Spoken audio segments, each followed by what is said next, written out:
couple que je nomme le couple universel, c'est un gage d'évolution du couple dont nous avons besoin dans notre société. C'est la représentation de l'évolution de l'humain. Et ce couple universel, c'est le couple conscient, c'est le couple de demain.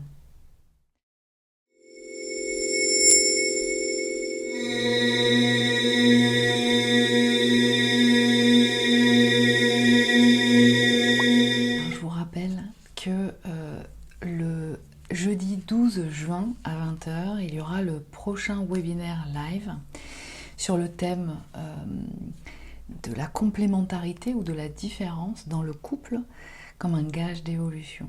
En écho peut-être à cette vidéo, vous trouverez comment vous inscrire et participer dans la barre d'infos sous cette vidéo.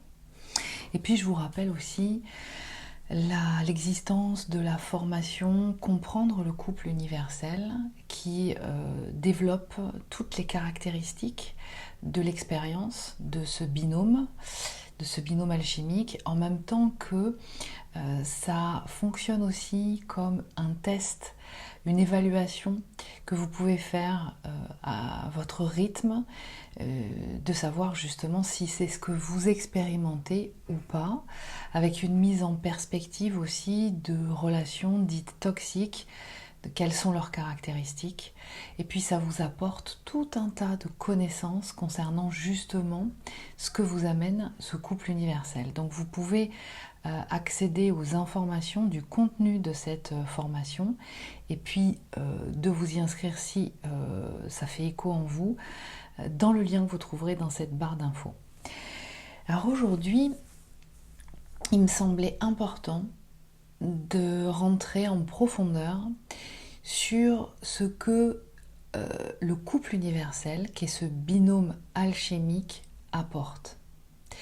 En quoi, et je le note en séance régulièrement, comment il vient bousculer, comment quelquefois certaines personnes demandent à arrêter de ressentir ce lien pour rester dans une vie, quelquefois dans un autre couple, parce que se sentant quand même attirés, se sentant vraiment avec un cœur et tout un tas de caractéristiques qui appellent l'âme, qui en même temps la font évoluer, la font grandir, veulent et souhaitent rester dans une zone de confort. Comment, quelquefois, il y a des questions qui sont mais comment je peux passer à autre chose? Comment je peux rencontrer une autre personne, vivre quelque chose de normal, entre guillemets. Et en fait, ce qui se passe, c'est que quand vous êtes dans l'expérience réelle de ce binôme, eh bien, il y a quelque chose que ça déclenche en vous. Et ce que ça déclenche en vous, c'est un parcours d'évolution profonde.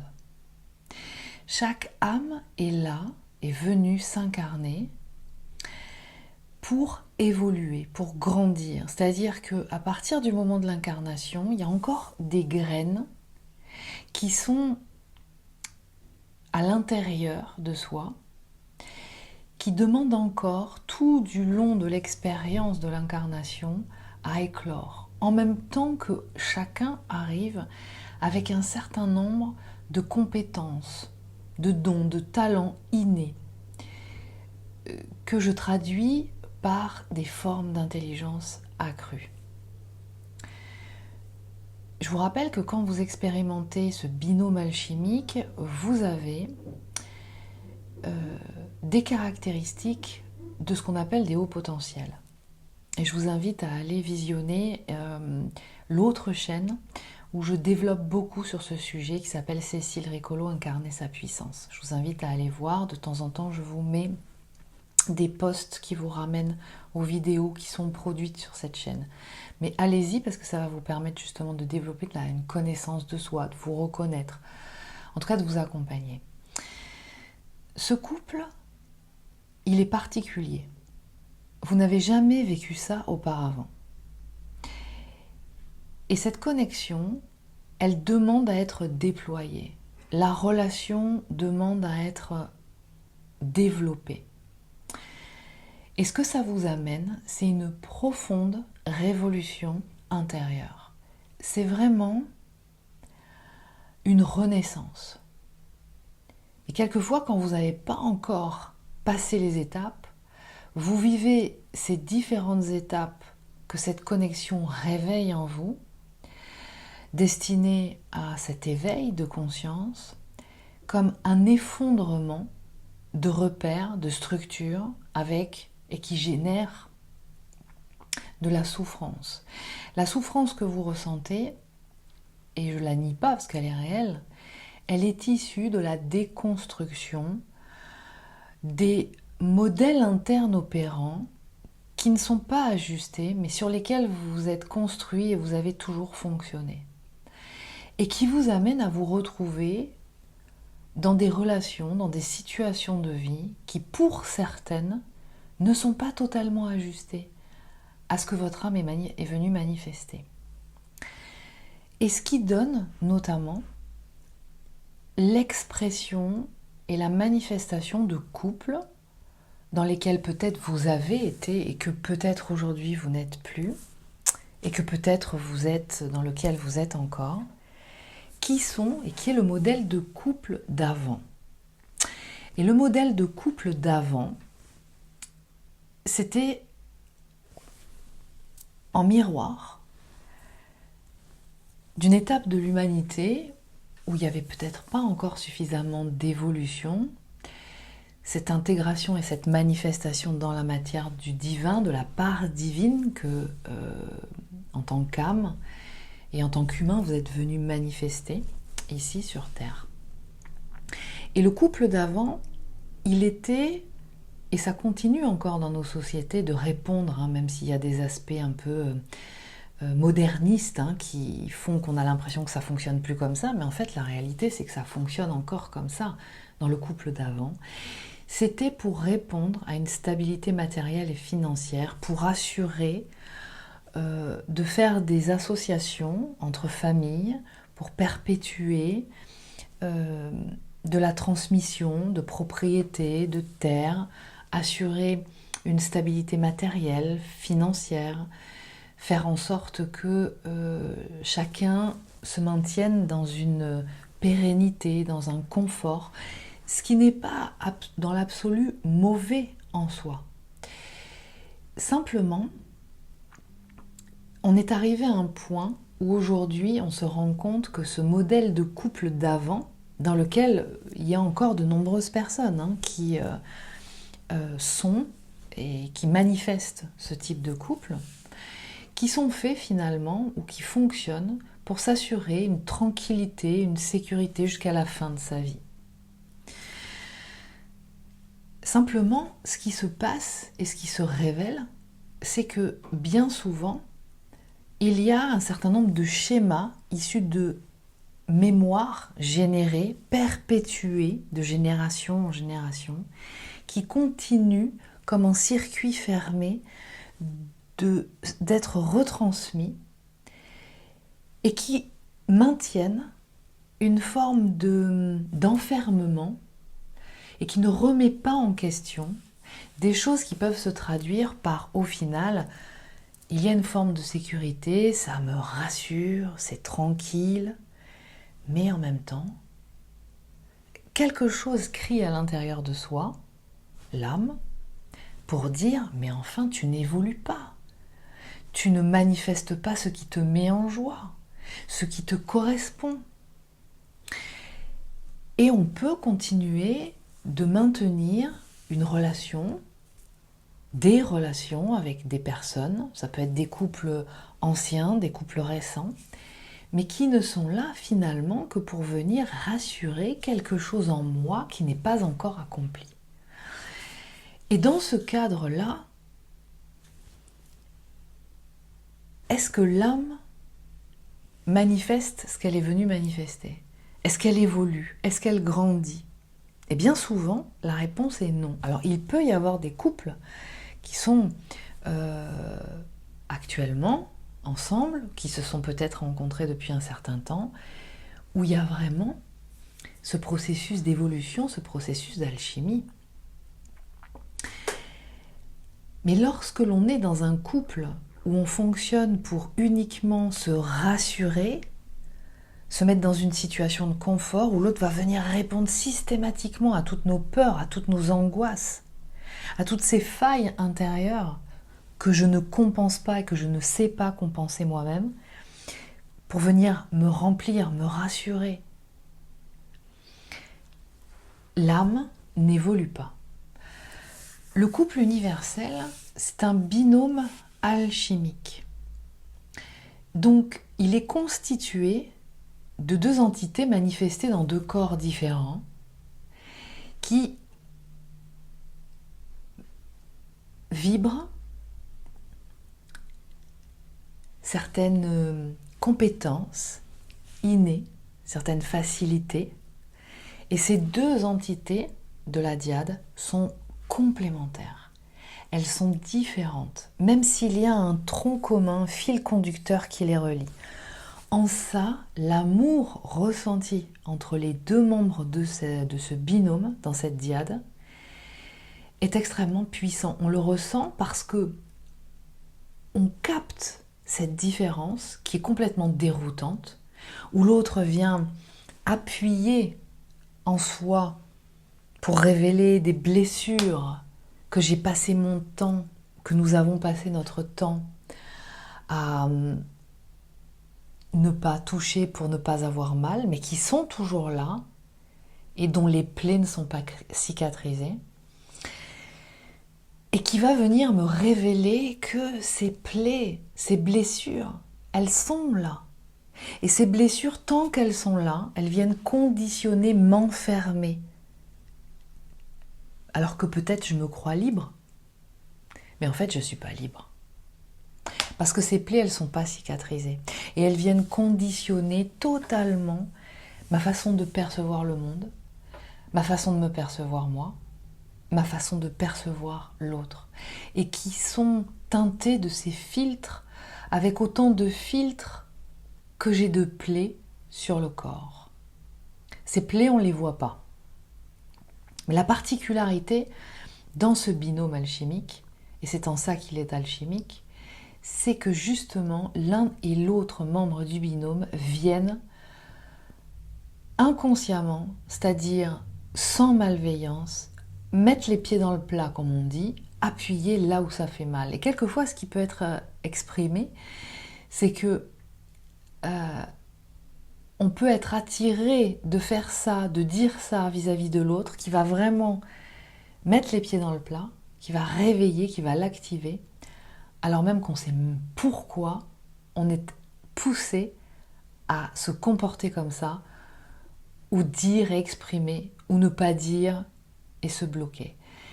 C'est en ça qu'on ressent cette puissance dans ce couple. Or, et ce en quoi ce couple conscient, que j'appelle le couple universel, ce binôme alchimique, il est la représentation de la version augmentée de l'humain dans la dimension de l'association du couple, au travers de l'amour. Et ça signifie quoi? Ça signifie deux entités, deux individus qui sont pleinement conscients de qui ils sont, de comment ça fonctionne en eux, et en même temps de comment l'autre vient jouer un rôle auprès de soi, de venir me challenger pour me faire grandir et pour me faire évoluer. Le couple universel et le binôme alchimique, c'est de l'amour, et l'amour, ça fait grandir, ça fait évoluer. Donc forcément, ça chamboule. Forcément, ça vient déconstruire un château de cartes qu'on croyait bien ancré, structuré. Ça vient déstabiliser tout ça. C'est pour ça que c'est complètement perturbant. Mais ce couple universel, il vient établir, on va dire, un modèle de fonctionnement complètement ouvert à la conscience. Il y a vraiment une dimension d'humain augmenté. Alors, ce qu'on peut traduire aussi par la manifestation divine en l'homme. C'est ça, ce que ce couple universel vient manifester en soi. Et donc, c'est en ça qu'on va être totalement bousculé. C'est en ça qu'il y a plusieurs petites, longues phases de retour à soi pour pouvoir venir se responsabiliser, et c'est ça le couple conscient, c'est se révéler à soi-même en conscience, qui je suis, comment je fonctionne. Et en même temps, qu'est-ce que je suis venue et dont j'ai besoin de développer en moi. Et c'est ce que l'autre va venir apporter. Dans ce binôme alchimique, et c'est ça l'amour, l'autre porte et manifeste de façon innée ce que moi, j'ai besoin d'accomplir en moi et qui me manque. Il va venir me montrer. Et donc, quand dans un des binômes, il y a beaucoup de structure, une verticalité, alors que chez moi, il y a beaucoup plus de spontanéité, d'improvisation, de créativité dans le sens de « waouh, je suis ouvert à tout ce qui arrive en même temps. J'ai pas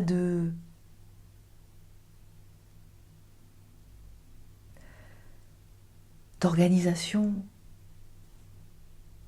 et je suis plus dans l'improvisation, dans la spontanéité. » Eh bien, l'autre va venir stimuler et initier en moi ce chemin de structure, d'installation de la structure en moi.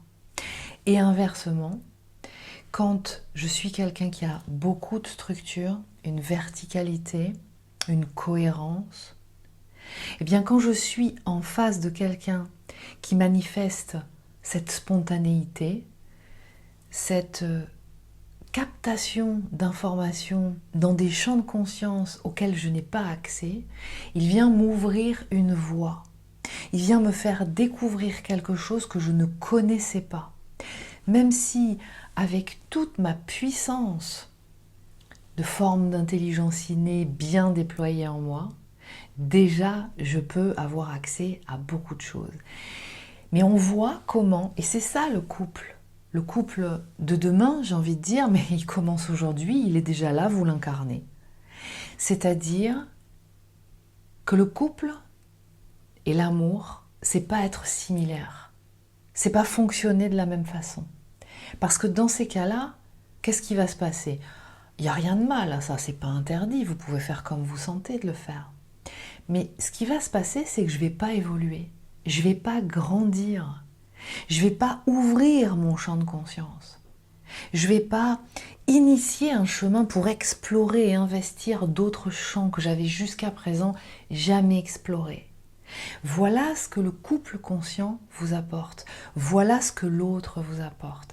Alors forcément, ça vient vous renvoyer en miroir vos inaccomplis, ce que vous ne savez pas encore faire, ou ce que vous ne maîtrisez pas, ou ce que vous croyez peut-être incapable de manifester. Mais c'est faux. Et c'est en ça que l'amour est puissant, que l'amour fait grandir. Parce que c'est cet amour qui est ressenti, parce qu'il y a de l'amour, on parle d'amour dans le couple universel, malgré les apparences, malgré peut-être ce que vous croyez. C'est parce qu'il y a cet amour que même quand je ne veux pas y aller, même quand ça me fait peur, même quand je sens que ça s'effondre, il y a quand même quelque chose comme un fil conducteur, comme une énergie qui est là et qui vient me donner la motivation. Le système d'exploration vient s'activer en moi. Parce que j'ai besoin de cette exploration pour ouvrir des champs et pour découvrir et pratiquer d'autres choses. Le couple universel, c'est un couple conscient. L'amour conscient, c'est ce qui fait évoluer. C'est le gage de ma capacité de transformation, ma capacité d'évolution. S'il n'y a pas ça, je reste dans une zone de confort. Je ne grandis pas, je ne me déploie pas, je n'apprends pas, je n'avance pas. Ça peut être rassurant de prime abord, mais les années passant, avançant en âge, je me rends compte que je m'étiole. C'est tout le temps la même chose. Certes, ça me rassure, là où je suis peut-être, mais c'est tout le temps la même chose. Et il n'y a rien de pire, particulièrement pour vous qui expérimentez, peut-être, ou pas, ce couple universel. Peut-être que vous ne l'expérimentez pas, mais que ça fait écho en vous. En tout cas, c'est parce que, et peut-être que ça fait écho en vous, parce que vous faites partie de ces personnes aux caractéristiques de haut potentiel. Et qu'est-ce qu'un haut potentiel? Ce sont des âmes qui ont une particularité de puissance, de manifestation au travers de différentes formes d'intelligence particulièrement déployées, au-dessus de la norme de la majeure partie des gens. Et ces âmes, c'est pas n'importe qui, non pas supérieures aux autres, mais elles sont et elles portent en elles venues manifester quelque chose, jouer un rôle, diffuser quelque chose. Et ça passe par le corps aussi, au même titre que cette énergie qui est dégagée, au même titre qu'une évolution spirituelle. Et lorsque vous êtes dans l'expérimentation de ce couple universel, vous avez un rôle à jouer dans toutes les dimensions de votre être, que ce soit auprès de votre famille, que ce soit auprès de vos enfants, que ce soit auprès de vos amis, que ce soit auprès des gens avec lesquels vous passez du temps en journée. Ça peut être au travail, même si ce ne sont pas des amis, pas des gens qui vous sont familiers. Vous émettez, vous transmettez, vous recevez, vous transmutez un certain nombre d'informations. Vous émanez quelque chose dont l'humanité a besoin dans ce contexte qu'on peut observer d'évolution de l'humanité dans laquelle nous sommes actuellement et nous vivons sur Terre actuellement. L'incarnation, à ce moment-là, à cette période de vie sur Terre, n'est pas un hasard. Aussi, le couple universel, c'est le modèle de couple de l'humain manifesté dans sa divinité en miroir du niveau d'évolution dont Gaïa a besoin et que nous sommes en train de passer. Donc le couple d'hier dysfonctionne, ça n'apporte plus. Si vous sentez être encore dans la manifestation de ce type de couple, peut-être ou pas encore ressentirez-vous que ça n'apporte pas pleinement ce dont votre âme a besoin. Et c'est juste. Voilà en quoi le couple universel est moteur. Voilà ce qui vient, voilà son rôle. Voilà le rôle qu'il vient jouer. Alors oui, c'est transcendant. Oui, c'est une transformation profonde. Oui, ce sont beaucoup de choses qui s'effondrent et qui amènent à lâcher le contrôle. On parle beaucoup dans la manifestation et dans l'expérimentation de ce couple d'un éveil spirituel, que c'est un lien spirituel. Mais ça n'est pas que ça. C'est un éveil dans les différents champs de conscience auxquels l'humanité a accès, auxquels vous, en tant qu'humain, avez accès. Et donc, il ne s'agit pas uniquement d'un éveil à la conscience spirituelle, mais d'un éveil aux différentes consciences. Et je dirais même, d'où l'importance de la complémentarité des deux entités de la dyade, qui n'ont pas des compétences et des formes d'intelligence innées identiques. Et pourquoi ça vient frictionner à certains moments, pourquoi il y a autant d'incompréhension, de difficultés de communication, de différents modèles internes opérants, en termes de type d'attachement. Eh bien, suivant chacune des entités de la dyade, il y a, de par l'acuité des formes d'intelligence, on va dire innées en chacun au départ, d'où la prédominante de polarité de chacun, une capacité à accéder à certains champs de conscience, mais pas encore la possibilité d'accéder à d'autres champs de conscience. Et donc, il y a une forme d'incomplétude encore en soi.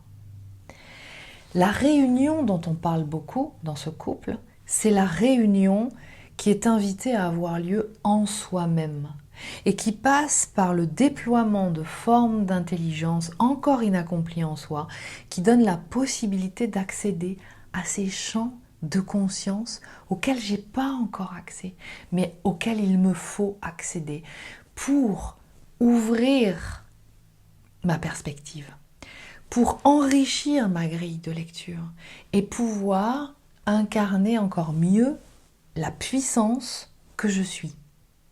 Je suis qui je suis. Et donc, c'est là où j'attire votre attention sur le fait que selon les formes d'intelligence innées prédominantes de départ chez moi, qui identifient donc ce que j'appelle, ce que je nomme des prédominantes de polarité, eh bien, l'éveil va être différent au champ de conscience. C'est-à-dire que selon l'entité de la dyade et son acuité de forme d'intelligence prédominante, va avoir plutôt à déployer l'éveil de conscience quantique ou spirituel. Moi, je préfère l'appeler quantique. L'éveil de conscience émotionnel. Moi, je préfère l'appeler énergétique. C'est-à-dire, c'est un champ d'information, une grille de lecture énergétique et quantique, qui est beaucoup plus introverti, intangible, non manifesté encore, ou pas sous mes yeux, auquel je n'ai pas accès directement dans la matière. Donc, pour certains, pour une des entités de la dyade, il va y avoir une invitation à développer l'accès à la conscience spirituelle, l'accès au quantique, l'accès à la conscience énergétique, qui pour l'autre est plus inné. Et sa grille de lecture du monde, de l'humain, de soi-même, est plutôt à ce niveau-là.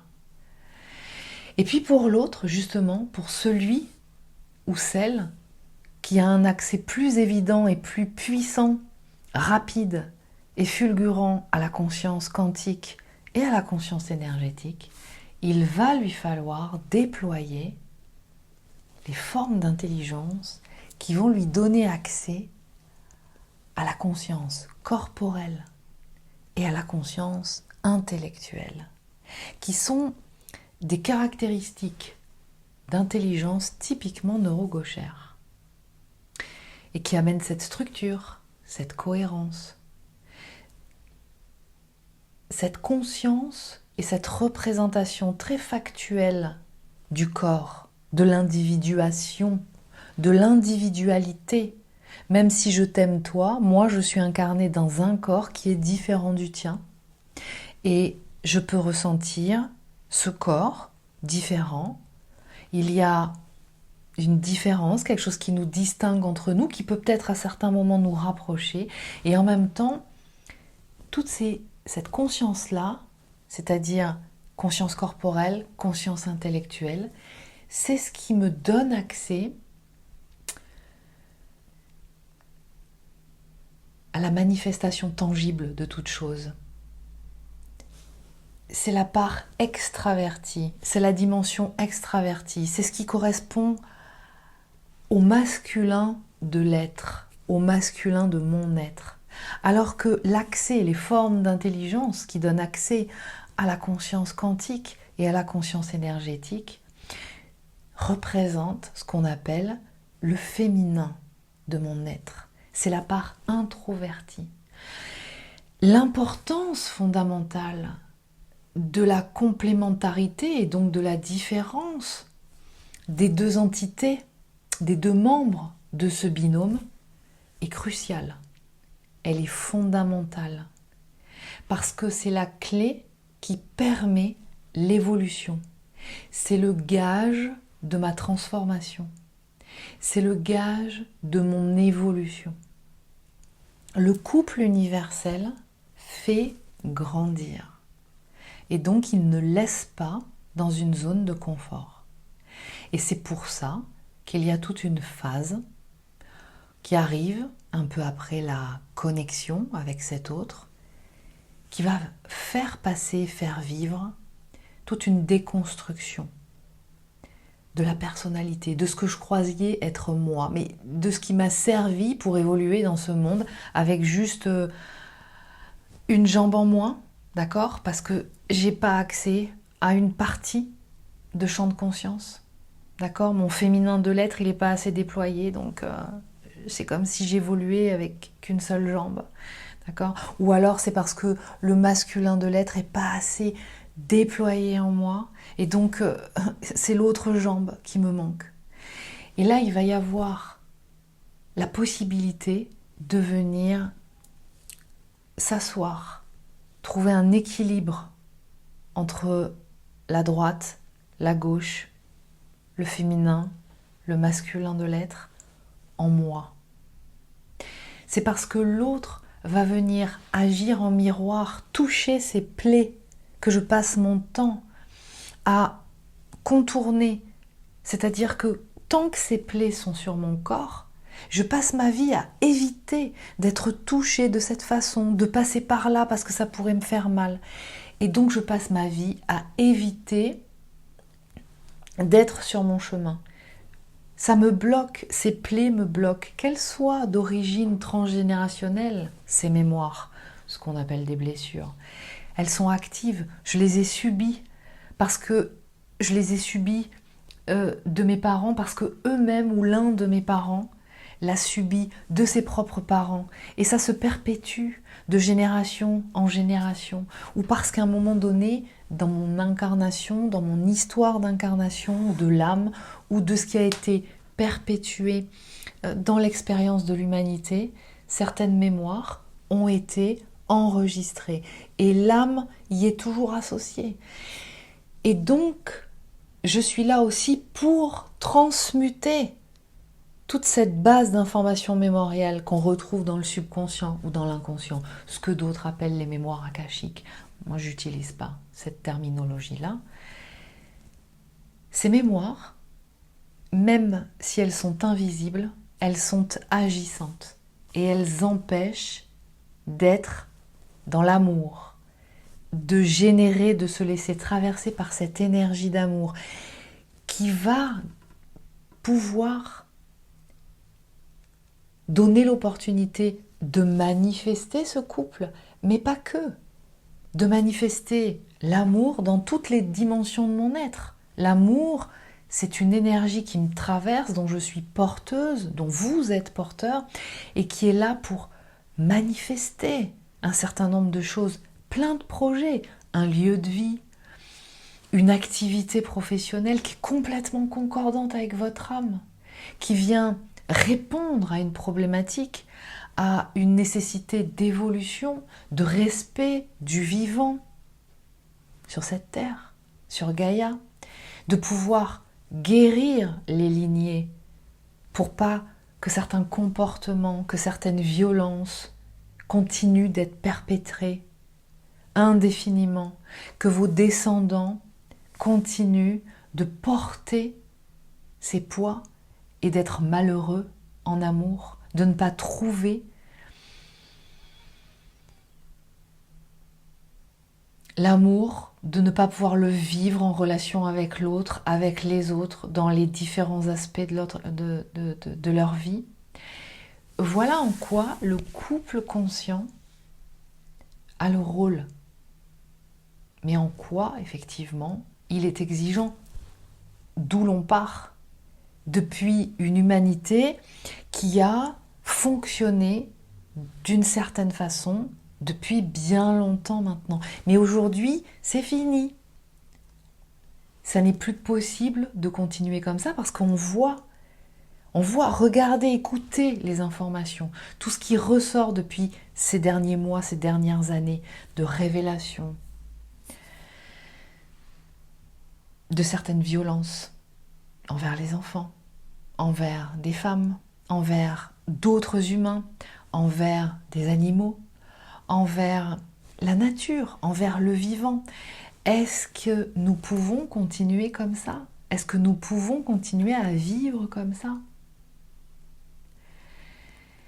Je ne crois pas. Et donc, l'invitation, au travers de l'expression de ce nouveau couple que nous sommes et pour lequel nous sommes en train de nous préparer, c'est pouvoir manifester cette énergie d'amour dans la matière, sur Terre. Et ça commence en venant se reconnecter dans les profondeurs de soi-même, de pouvoir identifier ces mémoires agissantes, peu importe d'où elles viennent, peu importe la genèse de ces mémoires. C'est pas ça qui est le plus important. Le plus important, c'est de pouvoir y accéder en conscience. Alors, c'est en ça que je vous accompagne lors des séances que je vous propose d'accompagner votre évolution, de soutenir votre évolution, cette évolution nécessaire qui vous permet d'être aligné, que la matière, que votre corps, que tout ce que vous manifestez dans cette incarnation soit pleinement aligné avec la part divine de votre âme, que nous contenons tous, qui est déjà présente en nous. Tout est déjà là en fait. Il n'y a rien à inventer. Tout est déjà là, qui demande tout simplement à être révélé et à se manifester. Ce couple universel, c'est ça qui vient réaliser. Ça veut dire quoi? Ça veut dire que il ne peut plus y avoir, et vous êtes invité à lâcher le contrôle. À partir du moment où vous êtes dans... et vous manifestez un type d'attachement où vous mettez toujours à distance émotionnelle l'autre, c'est une forme de contrôle. Vous contrôlez l'autre. Vous voulez qu'il soit pas trop loin, mais pas trop près non plus. C'est une forme de contrôle. De vous retrancher dans votre bulle, de vous couper émotionnellement, la dissociation, c'est une forme de contrôle. La genèse, elle est toujours la même. Des informations enregistrées dans la banque de données mémorielles qui continuent d'agir, parce que ces plaies ne sont pas guéries. Manifester ce binôme alchimique passe par la réparation de ces mémoires. C'est votre rôle, c'est une partie de votre rôle.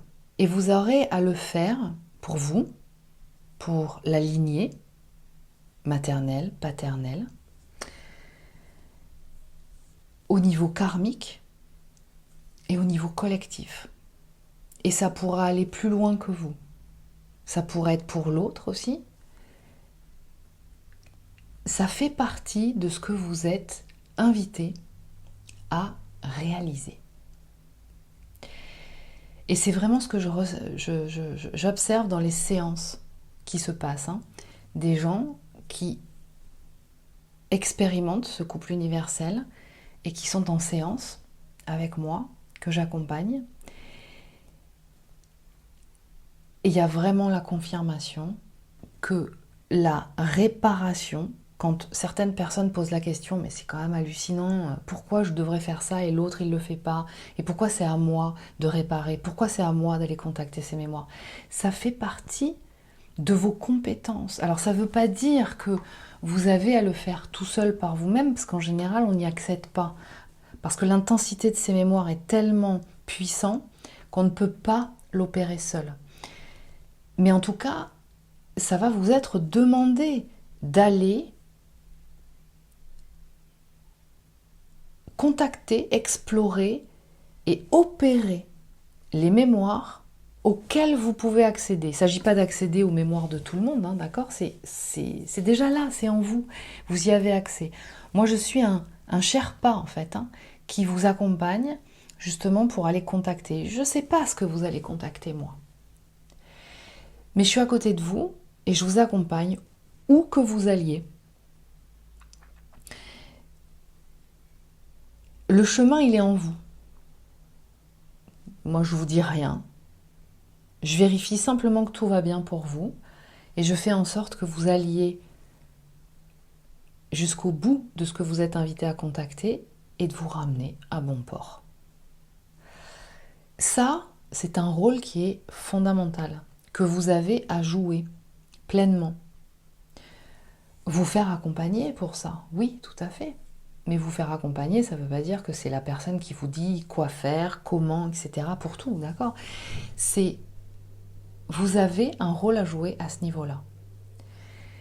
Et ça va se répercuter dans le couple. Et c'est ça aussi le couple conscient. C'est arriver en face de l'autre, en pleine conscience de ce que vous portez, de ce que vous avez déjà réalisé, et en même temps de ce qui est aussi nécessaire d'aller contacter, comment l'autre va vous aider en tant que rôle de miroir pour toucher du doigt et les faire se révéler en vous, pour vous donner l'indicateur de « Ah, il y a ça, ça va falloir que j'aille le contacter », pour ensuite mener l'action en sollicitant un accompagnement spécialisé par rapport à ça, de pouvoir aller les opérer, ces mémoires. Parce qu'en faisant ça, et c'est ça le couple conscient, c'est ça l'amour conscient, c'est ça le nouveau couple. Et la différence par rapport à avant, où personne n'était conscient et chacun venait s'associer parce que chacun venait être la béquille de l'autre finalement. Aujourd'hui, il n'y a plus de béquille. Le couple d'aujourd'hui, de demain, à partir de maintenant, c'est être pleinement conscient que lorsqu'on arrive en association d'amour avec quelqu'un, qui sous-entend une puissante intimité émotionnelle, quantique, énergétique, corporelle, intellectuelle, demande une responsabilisation de ce que l'on porte et de ce que l'on amène dans cet espace partagé. Il y a 3 entités en fait. Il y a l'entité des demandes de la dyade et il y a ce qui est créé comme énergie de leur association. Donc c'est tout un programme, c'est exigeant, mais en même temps, c'est puissant et c'est le gage d'une évolution comme jamais vous n'avez vécu dans votre vie. C'est une renaissance. C'est vraiment ça. C'est une renaissance.